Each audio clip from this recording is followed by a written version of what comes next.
So on to the next project. No, I'm not going to restore this piece of shit ZJ. Though I'm a big fan of the ZJs, 93 to 98.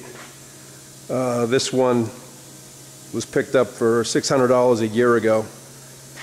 And the only reason I picked it up is because of what lies under the hood. 100,000 mile 5.2 complete, and it runs great. Can't say that much about the rest of the car. It's rotted out in the rocker panels, been hitting the front end steering ball joint, something's falling out of it. It's horrible. It's a quadra-track car, so right there it's worth scrapping. Well, we can steal some parts off of this, starting with the engine. I've got a 97 Sahara outside that I've been sitting on for the better part of a year. Needs some frame repair. It's got a really high mileage engine. I think it's over 200,000, which is fine for a Jeep 4-liter. But this thing's been sitting around too long. I think I'm going to yank the motor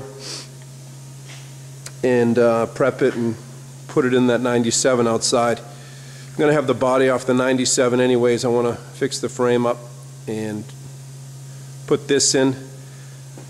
Keep the 5-speed. Doing a little research, and if I get a Ram 1500 318 flywheel and clutch, I've got a Dakota 3.9 liter V6 bell housing. Can bolt the bell housing and clutch to this motor here, and then bolt the AX15 and keep the stock transfer case for the Jeep. So besides motor mounts, a radiator, maybe a throttle cable. I'm not sure if this one's adaptable to the TJ. Electric fan and some other bits and pieces. I'm sure we'll get out of control, but we'll give it a try. I always wanted to make a V8 Jeep, so we'll start here. Tonight I'll get this. I don't think I'll get the whole thing pulled tonight, but I'm just going to start disconnecting the wiring, labeling everything, taking notes, and start getting ready to pull. And if it goes quicker than I plan, we'll get this thing pulled tonight. But the TJ I'm putting this engine into is manual transmission, no cruise, no AC. It's a stripped down Sahara. So a lot of this stuff is just going to go in the trash. Your cruise control. The air conditioning compressor is right on top there. I'm not sure the power steering goes into the conversion or not. I have to read up on that a little bit more. Save all the airbox and probably scavenge some of these pieces to mate it up to the stock TJ airbox. The PCM is in a similar location down there on the firewall with I think they were the same type of 3 plugs attached to it. I'm not sure if this car has a skim system, which is the well, GM calls it a pass key. The key for this is a hardware store special. It's a black key, so I can't tell you if it's the gray Chrysler, which is for a skim, or the black Chrysler, which is not for the skim. So I don't even know if this PCM is going to work with the TJ conversion. Given the fact this is an automatic cruise, all kinds of different accessories in there, probably the security in there. That computer may be a bit too complex for the TJ conversion. But I can get a stripped down Ram 1500, 1997 vintage, 1998 vintage computer online, cheap enough. So just start stripping this down and get rid of the wiring harness first, label everything, and see how far I get as far as removing the motor. Just started to take some accessories off and getting the airbox out. Got a few tenants living in the airbox. One of my guys went out there today to jump start this, get it going so I could drive it in. It ran for just a couple minutes and we ended up having to push it in. That's probably a good reason why we weren't getting any air through the airbox. That's got a horrible urine smell in there. I don't see any critters, but they were there recently. Okay, that's better, an actual plug-in drop light. Yeah, so it's a Dana 44A for aluminum, from what I understand. I'm not sure if the case is aluminum or what. I'll have to investigate that. But if it is an actual Dana 44, the trailing arm brackets, the spring perches, and the track bar bracket don't look a whole lot different than a TJ. It's got rear disc brakes. I believe this one has a limited slip differential. But you never hear of anyone using these Grand Cherokee axles on a TJ, so there's got to be a good reason for it. But I'll do a little research on it. I know the sway bar brackets are a lot different.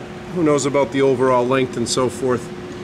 We'll check that out. It might be something worthwhile to explore. Scavenge the axle out of the back of this for the Sahara, because I know that only has a Dana 35 with drum brakes.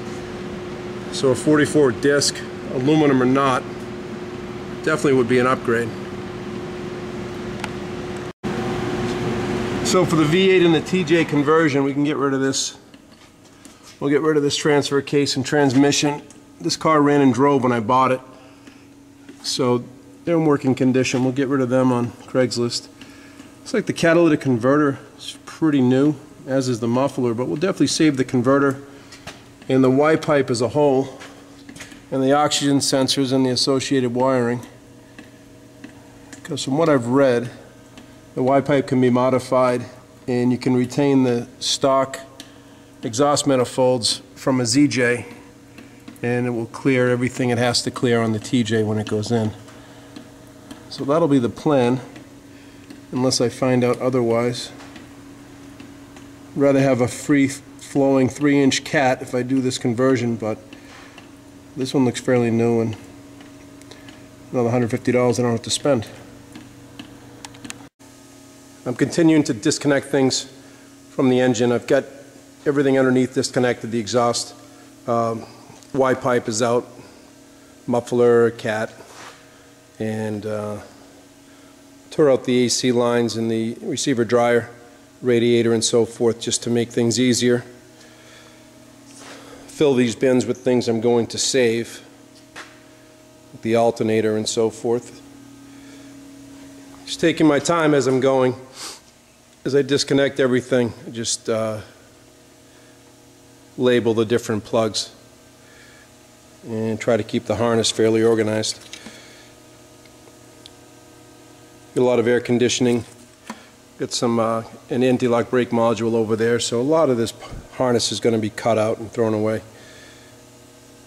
Just to make sure, know where everything goes and what to take out and what to keep everything labeled. So we'll continue on with disconnecting everything and try to yank this motor tonight. That's about all I can do tonight. Night one. We've got the engine pretty much stripped down. Got all the components that I'm saving here. All the trash is in the back of the Jeep. And everything's disconnected except for the oil pressure sender, which is way down there in the back. It's got a lock clip on the plug, and I'm just getting a little frustrated with it.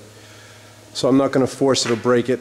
What I'll do is I'll pull the engine partially and get a better angle on it. Other than that, it's all disconnected. Everything up top, everything down bottom, all the wiring's disconnected and marked, well, the engine harness anyways. So all I have to do is get a piece of chain. That's what held me up tonight. Get everything assembled, ready to go.